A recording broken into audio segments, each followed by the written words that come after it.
ओर से ही जो भी अदालत का निर्णय रहा है वो आदेश को उन्होंने माना है। अब बात रही लालू जी की सजा को लेकर के, तो इसको लेकर के हमने पहले भी कहा कि ये विशेष अदालत है, सीबीआई की अदालत है और ये this is not the last judgment, ये कोई अंतिम फैसला नहीं है। इसके ऊपर जो जुडिशियल स्ट्रक्चर जो होता है, हाई कोर्ट होता है, सुप्रीम कोर्ट होता है। हम लोग लगातार इस बात को हम लोगों ने हाई कोर्ट में भी चैलेंज किया है और मुझे पूर्ण विश्वास है कि निचली अदालत का जो फैसला है हाई कोर्ट में बदल जाएगा। लालू जी के पक्ष में ये फैसला आएगा। अब 5वें मामले में सज़ा सुनाई गई है। सब में किसी में कुछ 3 साल, किसी में 5 साल, किसी में 7 साल, ये हम लोगों ने देखा है। लेकिन सीबीआई या ईडी या इनकम टैक्स जो इंस्टीट्यूशन हैं, वो लोग लगातार जो है एक मामले को उन्होंने स्प्लिट किया। केस मुकदमा एक ही है, कॉन्स्पिरेसी का चार्ज है और 6 मामले अलग अलग बनाए गए, जो कि देश में इतिहास में पहली बार ऐसा हुआ।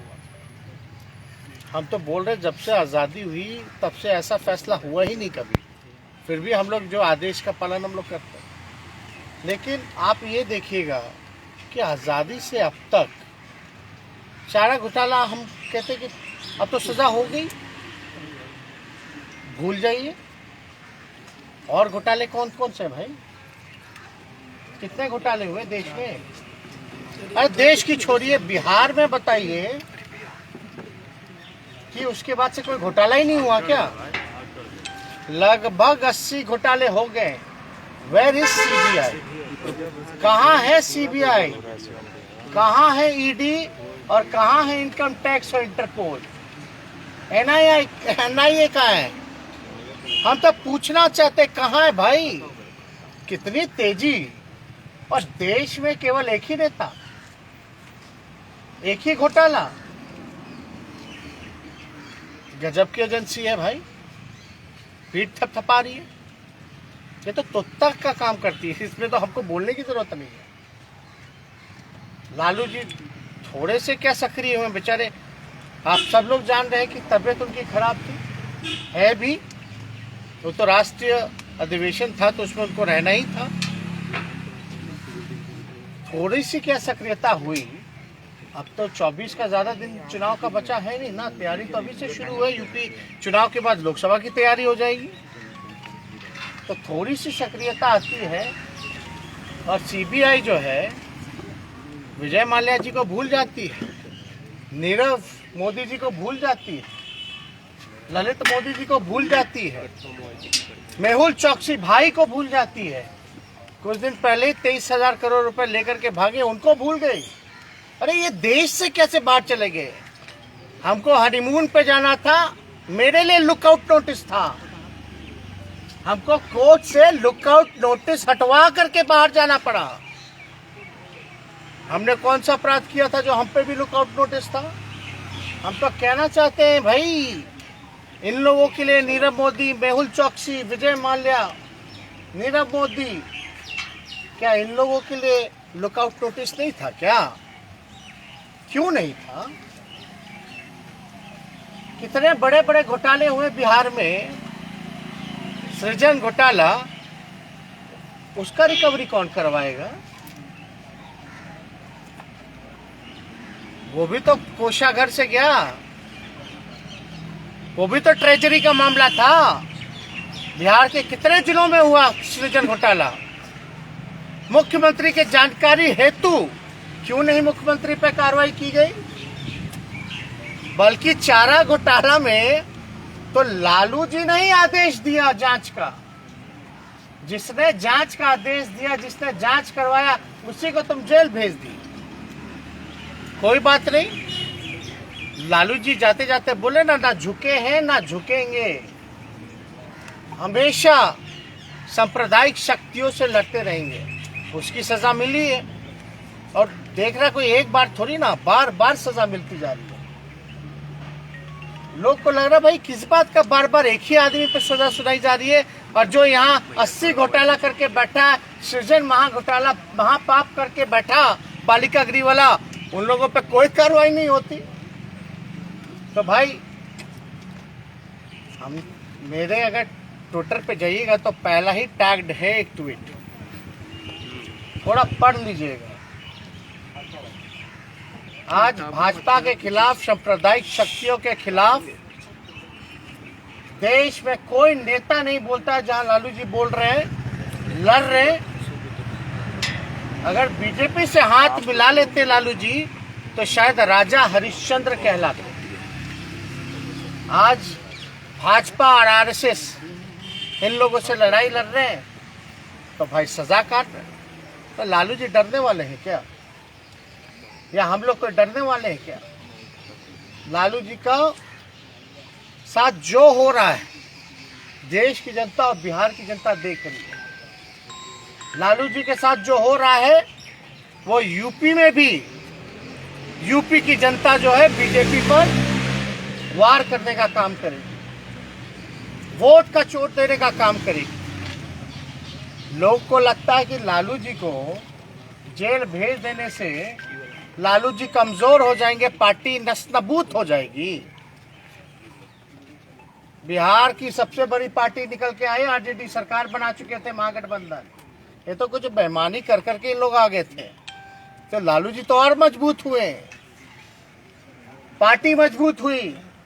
और लालू जी का एक एक सिपाही आने वाले समय में बीजेपी और आरएसएस को बिहार की धरती से और नीतीश कुमार जी जैसे बेईमान नेता को खत्म करके, खत्म मतलब पॉलिटिकली खत्म करके ही सांस लेकर के जो है वो काम करेगा। ये चुनौती है जो देश के लिए,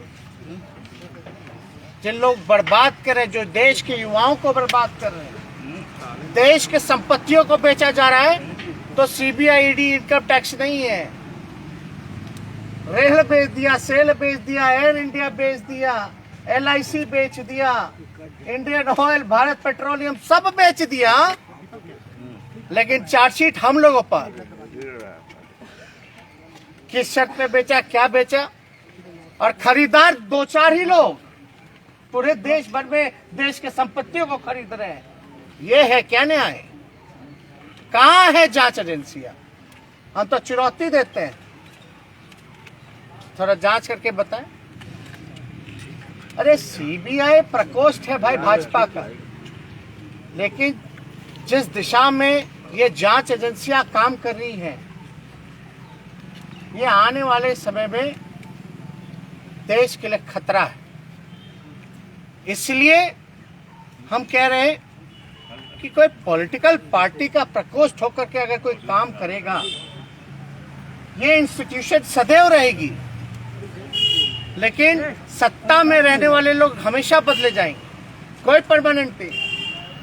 अगर इसी हिसाब से दुरुपयोग होता रहा इस तरह की जांच एजेंसियों का, तो बुरा प्रभाव, और जो लोग न्याय के लिए, देश में जनता जो न्याय के लिए जो लोग लड़ते हैं, उनको न्याय नहीं मिलेगा। ये देश के लिए बहुत बड़ा खतरा है। और हमने पूर्व में भी कहा, आज सर्वे करवा लो, आप लोग सर्वे करवा लीजिए। देश के जेलों में सबसे ज्यादा गरीब लोग जेल में बंद हैं, गरीब। और लालू जी गरीबों के नेता हैं। और कोई जेल नहीं जाएगा, सबको अक्यूटल हो जाएगा, सबको जो है छोड़ दिया जाएगा। अरे हमने तो महाराष्ट्र में, अब कोई बीजेपी का अगर कोई भाषण एड़ी के चोटी पे करता है, सीबीआई है, ई है, वो है, थोड़ा हमसे मिलवा दीजिएगा, उनसे पूछिएगा कि महाराष्ट्र में क्या हुआ था भैया। जो डिप्टी चीफ मिनिस्टर है पवार साहब, जब बीजेपी जब गए डिप्टी सीएम बनाया गया तो सीबीआई ने सारे केस वापस कर दिए। याद कीजिएगा वाक्य, सारे केस वापस कर दिए। जब सारा केस खत्म हो गया तो पवार साहब वापस एनसीपी में आ गए, जो शरद जी के भतीजे हैं। जब वापस आए तो दोबारा ईडी और सीबीआई के छापे और रेड पड़ने लग गए। यही है जांच एजेंसियां क्या? ये तो जीता जाता उदाहरण है, और हमको कैसे सैकड़ों उदाहरण मिलेंगे इस पे हम नहीं कहना, लेकिन ऐसी संस्थानों का दुरुपयोग किया जा रहा है। नीतीश कुमार कह रहे थे कि जो लोग शिकायत करता थे, जो लोग पिटीटर थे, आप तो वही है ना, उनसे क्यों नहीं पूछते हैं? क्या चीज? आप लोगों ने शिकायत किया था लालू यादव के खिलाफ, वो लोग आपके साथ हैं। कौन? नीतीश जी बता रहे हैं। नीतीश जी थोड़ा सृजन के बारे में बताइए। I have no interest. Bihar की जनता और देश की जनता को रुचि इस मामले में नहीं है कि चारा घोटाले में नीतीश जी की प्रक्रिया क्या है। बिहार की जनता और देश की जनता का इंटरेस्ट इसमें है कि आपके रहते 80 घोटाले हुए, आज तक कोई अधिकारी मंत्री या आप पे क्यों नहीं कार्रवाई की गई? सृजन मामले में क्यों नहीं कार्रवाई की गई? सीएजी का रिपोर्ट उठा के देख लीजिए आप सब लोग। 2 लाख करोड़ का हिसाब कहाँ है मुख्यमंत्री जी बताइए? 2 लाख करोड़ का इंटरेस्ट इसमें है। और नीतीश जी को बताना, हम देखिए बड़े हैं, मुख्यमंत्री हैं चोर दरवाजे के, तो हम इतना ही उनको कहेंगे कि चारा घोटाला में आप तो मत ही बोलिए। आप जहां बोलिएगा तो आपका क्या भूमिका है, अब हम जाना नहीं चाहते इतिहास में कहां कहां क्या क्या भूमिका है, डिटेलिंग हो जाएगी। मुद्दा से नहीं भटकाना चाहते। नीतीश जी सृजन पे आइए, 80 घोटाले पे आइए, इस पे क्यों नहीं बोलते? 2 लाख करोड़ रुपया सीएजी रिपोर्ट में आया, कोई हिसाब किताब नहीं है, ये इंटरेस्ट नहीं है। चारा घोटाला कितना हजार करोड़ का, यही 2 लाख करोड़ रुपया कहाँ गया भाई? और चारा घोटाला में बताइए कि लालू जी ने ही आदेश दिया था कि नहीं दिया था? दिया था कि नहीं दिया था जांच का? तो जो दोषी है वो जांच करवाएगा, वो भी सीबीआई से। ये सब लोग जानते हैं। उस दौर में जनता दल का दौर था, और जनता दल में उस दौर में क्या क्या चल रहा था वो सबको पता है, कितने खेमे थे। फिर बीजेपी 1 साल बाद आ गई, फिर दुरुपयोग शुरू हो गया। तो ये बताने की हमको जरूरत नहीं है। आपने बोला कि नीतीश कुमार की राजनीति जो है उसको खत्म करके बीजेपी को खत्म करेंगे, और चीजें बोला एक बार फिर से। हम बस इतना ही कह रहे हैं कि लालू जी के साथ जो हो रहा है बिहार की जनता देख रही है, और बिहार की धरती में बिहार की जनता ने लालू जी को आशीर्वाद दिया, और बिहार में सबसे बड़ी पार्टी के रूप में ही नहीं बल्कि हम सरकार बनाने का मैंडेट भी मिला था, जनादेश था, लेकिन चोर दरवाजे से ये लोग आए। अब देख रहे हैं ना लोग भाई क्या लालू जी के साथ बार बार एक ही आदमी को प्रताड़ित किया जा रहा है।